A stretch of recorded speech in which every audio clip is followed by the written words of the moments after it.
Welcome to the meeting room at Global TV Talk Show, a broadcast service of globalbusinessnews.net. Now, here's your host, Ed Cohen. Hi, it's Ed in San Diego. It's March 1. And our special guest today on Global TV Talk Show is Barbara Boldt. Barbara Boldt is in the Detroit area, and she's a communications expert. Hello. Hey, Ed, thanks so much for having me on the show. I'm excited. Yeah, well, thank you for doing this. So, and this is a brief portrayal of you, you, the person, and your company. So, okay. I said you're in the communications business. So let's go a little bit deeper. Barbara Boldt, Global, is about helping people communicate better, right? Yeah, a pretty specific group of people, actually. My niche, I have this very specialized niche. I help non-native English speaking middle managers acquire the leadership communication skills they need in English to move their career forward. Those are really the people I want to help. Okay, so these are people who are in the US, so they could be anywhere. It could be anywhere. I think the people who find these types of issues more challenging have maybe North American bosses. They're either in a company that is US based, US owned, maybe they are in the US. They could be in Europe or another part of the world, but they're interacting with native speakers. Those are the people, if the company is primarily all non-native English speakers, there's a lot more grace that's given to the style of communication. But when you're dealing with people whose mother tongue is English, there's more of a need to adjust your style so that your message lands with people who maybe either are unused to or possibly, unfortunately, a little unwilling to do the listening that's necessary if your English isn't perfect, or if you're not constructing your messages in a way that they're used to. So, you know, in the older days, people who are not American born, yet are doing business with Americans, they watch a lot of TV shows, and they learn to speak English and the idioms and the slang and the cultural pop culture talk rather than formal English. Yeah. So from music too, from music as well. Right. The way I came to teach into communication skills, the reason why I do this is because many years ago now, I expatriated myself to Italy. I moved there for this guy. I went on vacation, fell in love with an Italian, moved there to live with him. It was a total disaster. So I found myself having to support myself. And I stayed because I'm stubborn. And I ended up in Milan and got a job teaching English. And got two jobs, actually. The first one wasn't as much fun. The second one was really fun. But we had these people who, just like you just said, were learning English. This was in the 90s, middle 90s, late 90s. So there were a lot of mergers and acquisitions going on, particularly in the pharmaceutical field. We worked with a lot of people in pharma at that time. Companies now, if I said their names, they don't even exist anymore because of all the mergers that happened. But these people, some were older when these acquisitions started happening. Some were younger.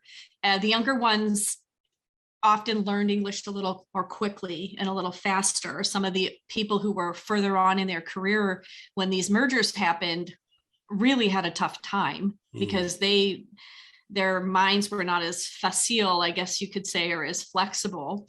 But it's funny that you said that people learn English by watching TV, because I remember this one guy. I still remember his name. His name was Franco Ferrario, and he wanted to speak English like John Wayne.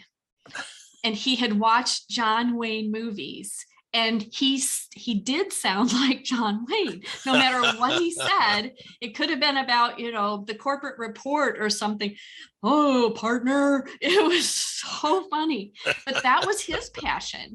And we had I met lots of people in that time who learned it from music. They liked music, they liked the Stones, they liked the Beatles, whoever, and they would listen to those lyrics. And like you say, that what then came out of their mouths wasn't always appropriate for, the corporate context. So let me ask you about your Italian guy. So did he who liked John Wayne? So did he learn how to walk like John Wayne walked in the movies? He actually kind of did. He would walk around the room with this little kind of stiff gait, moving side to side. He was just lovely. And, what was cool about it was that he was so motivated. He really did want to learn English. And I think he was with HP at the time. I mean, this would have been 1997 or something like that, a long time ago. But he, that was his base. We then, of course, at my company tried to polish him up and help him understand that maybe that accent was a little bit contrived in certain ways. But, one of the things people do get from that is structure. They learn some grammar from learning English that way, because they're listening to native speakers who should be speaking more or less correct structure. So they gain some linguistic structure that way.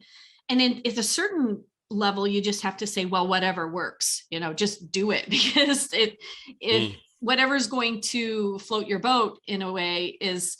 Now, of course, the people that I'm working with, they do speak English. They have a level of English, but at a certain point in a person's career, they realize that just speaking English isn't enough.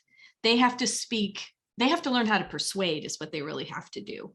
If you think about leadership communication or trying to get to that next level, you've got to be able to convince people. Your ideas have to be clear. You have to get recognized in the larger group of people that your unit or whatever you're working in the company. You have to stand out. You have to be identified as a person who could go to that next level. It could fill a role in the, succession planning is part of this. Where do people go in companies?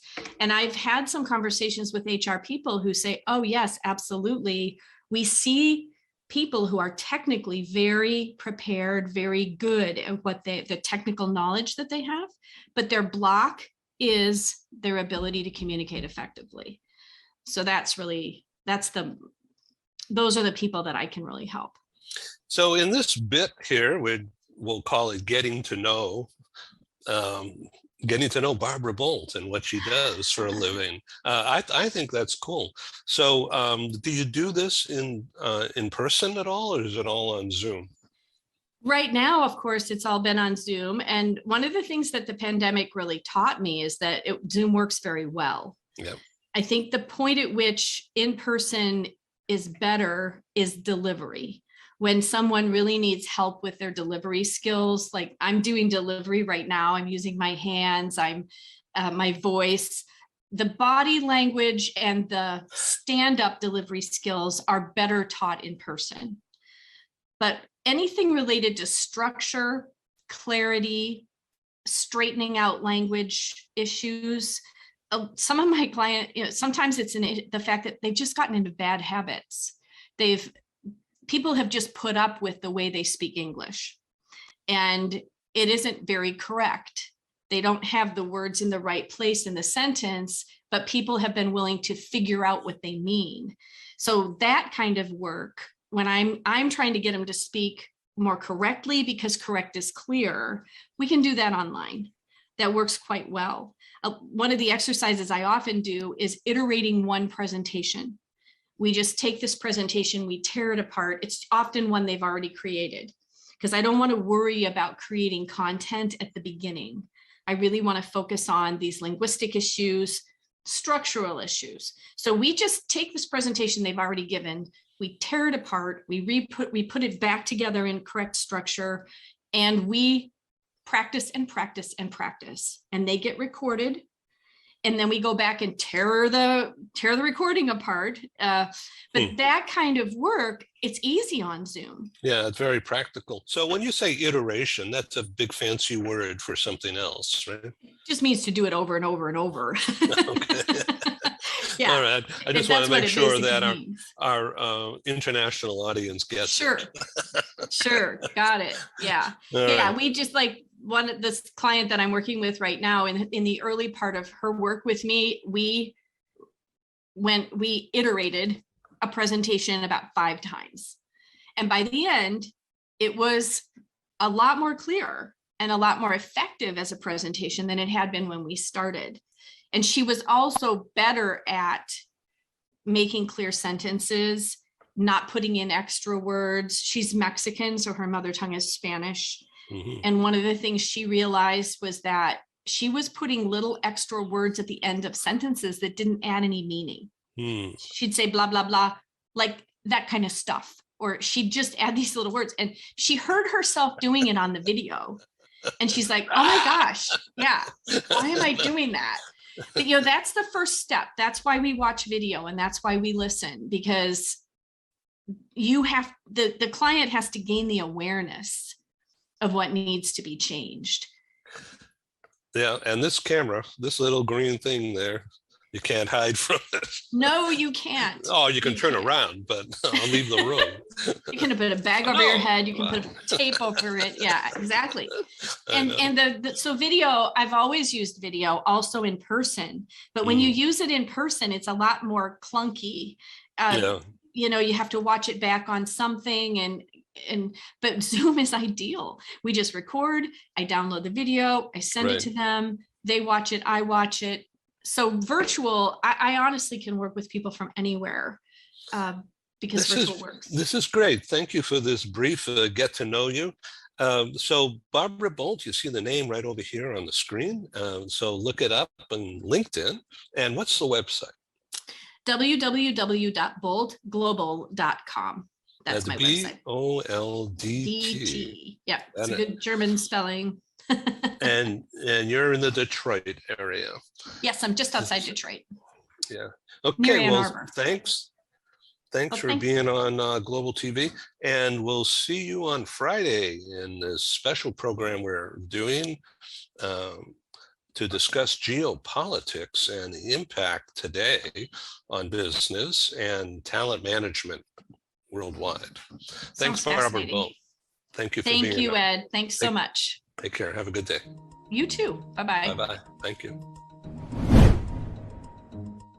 Thank you for joining us in the meeting room at Global TV Talk Show. Have a wonderful day, and stay safe.